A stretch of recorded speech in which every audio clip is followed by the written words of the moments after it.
For decades, steam power transformed industry, but the engines themselves could not move. By the early 19th century, steam power had already transformed industry. Factories depended on it, mines relied on it. Work that once required hundreds of labourers could now be performed by a single machine. Yet most steam engines still shared a critical limitation. They could not move. They were built into heavy foundations of stone and brick, permanently attached to the buildings they powered. High-pressure engines had begun to change that reality. For the first time, engineers could build compact machines capable of producing enormous force without requiring massive atmospheric cylinders. Once steam power could be concentrated into smaller engines, a new possibility emerged. What if engines themselves could travel, not just inside factories or mines, but across the land itself? Before steam locomotives existed, moving goods across land was slow and difficult. Most transport relied on horses pulling wagons over rough roads. These roads were often muddy, uneven, and nearly impassable during bad weather. Even the strongest horses could pull only limited loads and required constant feeding and care. Canals improved transportation for heavy cargo. Barges could move large quantities of coal or raw materials efficiently, but canals were expensive to construct and could only follow specific routes. They also froze in winter. As industry expanded, the demand for reliable transportation increased dramatically.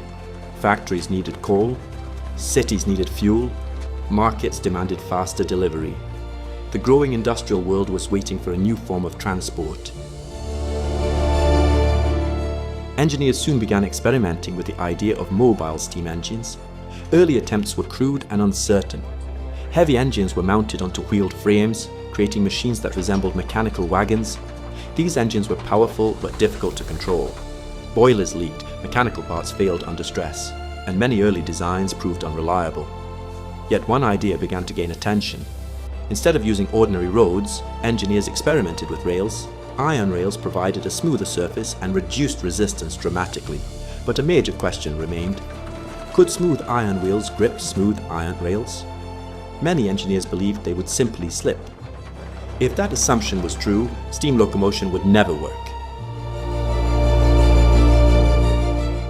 The traction problem became one of the greatest debates of the early railway era. Many respected engineers argued that locomotives were impossible. They believed iron wheels would spin helplessly on iron rails. Without sufficient grip, steam engines would waste their power. As a result, some early designers proposed complicated gear systems or mechanical teeth along the rails. But practical experiments slowly revealed something surprising. The weight of the locomotive itself created enough friction between the wheel and the rail.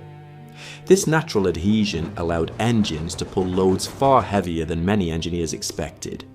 Once this principle was understood, a major barrier disappeared. Steam locomotion was suddenly far more realistic. One of the first engineers to demonstrate this potential was Richard Trevithick.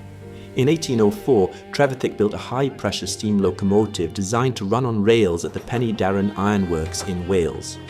On February 21, 1804, his locomotive performed a remarkable demonstration. It pulled 10 tons of iron along with 5 wagons and around 70 passengers over a distance of 9.75 miles. The journey took 4 hours and 5 minutes. For the first time, a steam engine had successfully hauled both cargo and people along a railway. The achievement proved that locomotives could work, but there was a problem. The engine was extremely heavy and damaged the fragile rails beneath it. The idea was sound, but the infrastructure was not yet ready. The next major breakthrough involved the boiler itself. Early locomotives struggled to produce enough steam to sustain high speeds. Traditional boilers heated only a small area of water, limiting the rate of steam production. The solution was the multi-tube boiler. Instead of a single flue carrying hot gases through the boiler, dozens of narrow tubes were installed. Hot exhaust gases passed through these tubes, dramatically increasing the surface area exposed to water. More heating surface meant faster steam production. This innovation allowed locomotives to generate far greater power without dramatically increasing their size. It was a simple concept, but it would become one of the most important advances in locomotive engineering. While many engineers experimented with locomotives, One man became central to their development: George Stephenson. Stephenson worked in coal mines where steam engines were already used extensively.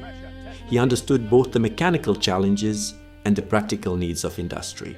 In 1814, he constructed one of his first working locomotives. Unlike earlier experimental machines, Stephenson focused on reliability. His engines were designed to operate daily, hauling coal from mines to nearby ports.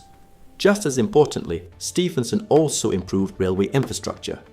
He promoted stronger rails, better track alignment, and practical engineering standards. These improvements gradually transformed locomotives from experimental machines into practical tools. In 1829, a major competition was organised to determine the best locomotive design for the new Liverpool and Manchester Railway. 10 locomotives were originally entered, but only 5 arrived for the actual trials: Cycloped, Novelty, Perseverance, Sans Pareil, and Rocket. Rocket was designed and built by Robert Stephenson, George Stephenson's son, at the Locomotive Works in Newcastle. The engine incorporated several important innovations, including the powerful multi-tube boiler. During the trials, Rocket achieved an average speed of 12 miles per hour with a maximum speed of 30 miles per hour while pulling a load of 13 tons. Its performance won the competition and the £500 prize. The victory proved that steam locomotives were ready for real railway service. After the Rainhill Trials, railway construction accelerated rapidly. New lines spread across Britain and soon across Europe and North America. Steam locomotives began transporting coal, goods, and passengers across long distances. Travel times dropped dramatically. Journeys that once required days could now be completed in hours. Railways reshaped economies. Cities expanded. Trade networks grew. Industrial production increased. Entire industries reorganized around the speed and reliability of rail transport. For the first time in history, land travel became both fast and predictable. Steam engines were no longer confined to factories. They were transforming the world outside them. The steam locomotive did more than improve transportation. It fundamentally changed how societies functioned. Railways connected distant cities and regions. They standardized timekeeping across entire nations. They accelerated communication, trade, and industrial expansion. Speed itself became a defining feature of modern life.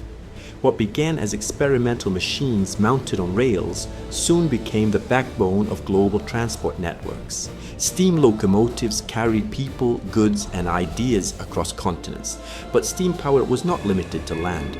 Another revolution was already underway. Engines that conquered the rails were preparing to conquer the oceans, and steam was about to reshape the world at sea.